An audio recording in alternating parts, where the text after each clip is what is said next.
আমি চাঁদনি চলে আসলাম নতুন একটা ভিডিও নিয়ে। আর সকাল থেকে ভিডিও করে নেই, কারণ যেহেতু রমজান মাস সকালবেলা তেমন কোনো কাজকর্ম কিছুই থাকে না, তাই ভিডিও করা হয় নাই।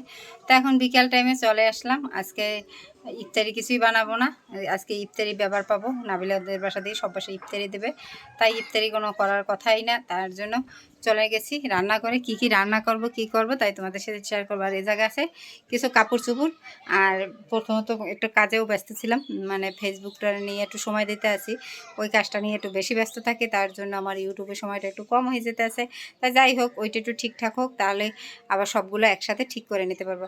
তাই এখন আসছি কাপড় চোপড় ভাঁজ করবো। দেখো কতগুলো কাপড় চোপড় ভাঁজ করা, আলনার সাথে টাল দেওয়া আসলে, তা ওগুলো আমি ভাঁজ করে নেবো। তাই চলো।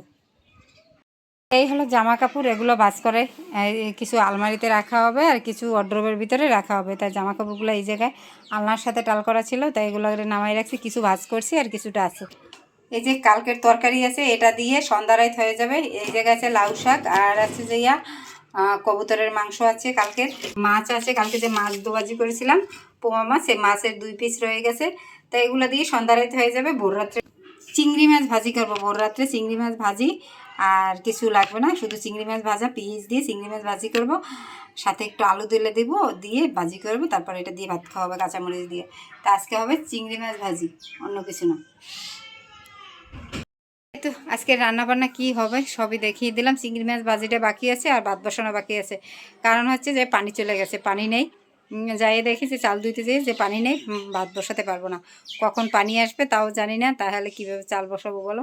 ভাতটা বসিয়ে দিলাম, আর একটু উপকার হতো যেন একটা রান্না শেষ হয়ে গেছে। তাই যাই হোক, আর চিংড়ি মাছ ভাজতে তত পানির দরকার হবে না, আর সমস্যা হবে না। তাই চলো ঝটপট করে কাপড় চোপড়গুলো ভাজ করে নিই। যে কাপড় চোপড় ভাজ করে নিই, আসলে নামাজ পড়বো, তাও উজু করার পানিটাও নাই। কী অবস্থায় আছি বলো, মানে বুঝতেই পারিনি, পানি যায় না কখনোই। এই গরম আসছে না, এখন পানিতে ডিস্টার্ব করবে। তাই যাই হোক, এখন কাজকর্মগুলো সেরে নিই ঝটপট করে।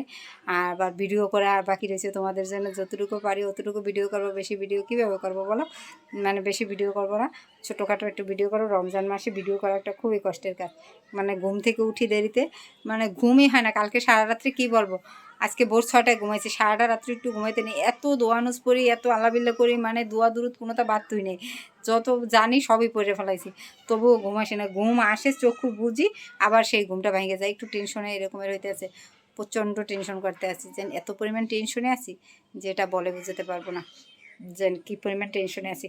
তাই চলো আগে জামা কাপড় ভাঁজ করে আলমারিতে ভরে রাখিনি, তারপরে আবার কথা বলি।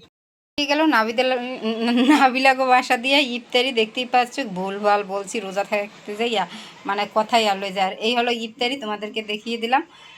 এই ইফতারিটা আজকে মানে পেয়েছি, এই নিয়ে 2 বাসার ইফতারি খাওয়া হয়ে গেছে। ফ্ল্যাটে সব বাসায় সবাই ইফতারি দেয়, বাট এটাই আমাদের ফ্ল্যাটে, আমি তো দিয়ে দিছি, এখন আবার সবাই দিতে আছে। এই হলো ইফতারি, ওদের বাসা দিয়ে অনেক কিছু দিয়েছে। তাই চলো দেখিয়ে দিই তোমাদেরকে কি কি দিয়েছে। বন্ধুরা, রাতের খাওয়া দাওয়া সেরে নিয়েছি, নামাজ পড়ে এসে তারাবি শেষ করে আসলাম, এসে খাওয়া দাওয়া করে নিলাম। এখন ঘুমাবো, ঘুম পেয়েছে প্রচণ্ড। আজকে শরীরটা ভালো লাগতেছে না, নামাজে বসে ঘুমের চুরে লাগে যে আমি পড়ে যায়। তখন বলছিলাম যে 8 রাকাত নামাজ পড়ে তারাবি চলে আসবো, কিন্তু পারি নাই। নিচতলার যে আন্টি মায়া, সে আমাকে বলে আস্তে আস্তে বসে বসে পড়, আস্তে আস্তে পড়, তারপরে এরকম করে নামাজটা শেষ করলাম।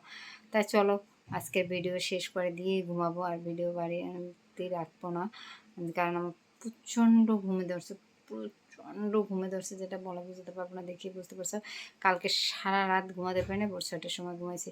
তো আজকে ঘুমাই পড়বো। সবাই ভালো থাকো, গুড নাইট, আল্লাহ হাফিজ। আগামীকাল তার ভিডিও নিয়ে আসছি। সবাই টাটা।